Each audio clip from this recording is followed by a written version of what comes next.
2024 সালের 5 আগস্ট রাজনৈতিক পট পরিবর্তনের পর বাংলাদেশিদের জন্য ভিসা সীমিত করেছিল ভারত। তবে আবারও বাংলাদেশি নাগরিকদের জন্য মেডিকেল ভিসা আরও বাড়ানোর সিদ্ধান্ত নিয়েছে দেশটির পররাষ্ট্র মন্ত্রণালয়। 10 আগস্ট থেকে কার্যকর হবে এই সিদ্ধান্ত।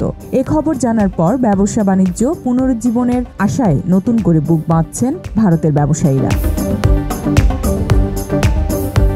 জানা গেছে, পর্যটন, চিকিৎসা ও ব্যবসায়িক কাজে প্রতি বছর প্রায় 36 লাখ বাংলাদেশি ভারত ভ্রমণ করতেন। কিন্তু ভিসা জটিলতার কারণে এই বছর বাংলাদেশি পর্যটক ও চিকিৎসা প্রার্থীর সংখ্যা উল্লেখযোগ্যভাবে কমে যায়। এতে ভারতীয় ব্যবসায়ীরা বড় ধরনের ক্ষতির মুখে পড়েন। অনেকে জীবিকার উৎস হারিয়ে পেশা পরিবর্তন করতেও বাধ্য হন।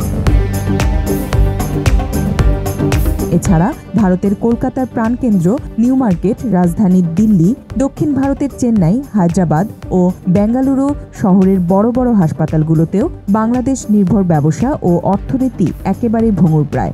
একই সঙ্গে ক্ষতির মুখে পড়ে দেশটির হাসপাতাল, হোটেল, পরিবহন ও খুচরা ব্যবসা খাত।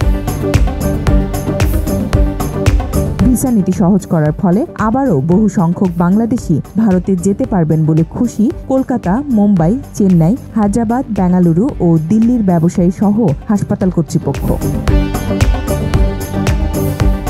বাংলাদেশিদের আগমন শুরু হলে আগের সংকট অচিরেই কাটিয়ে ওঠা যাবে। ধর্ম, রাজনীতি বাদ দিয়ে সবকিছুর ঊর্ধ্বে উঠে দুই দেশের সুসম্পর্ক অটুট থাকবে এবং একে অপরের পরিপূরক হয়ে উঠবে, এমনটাই প্রত্যাশা সকলের। Z news, Dhaka.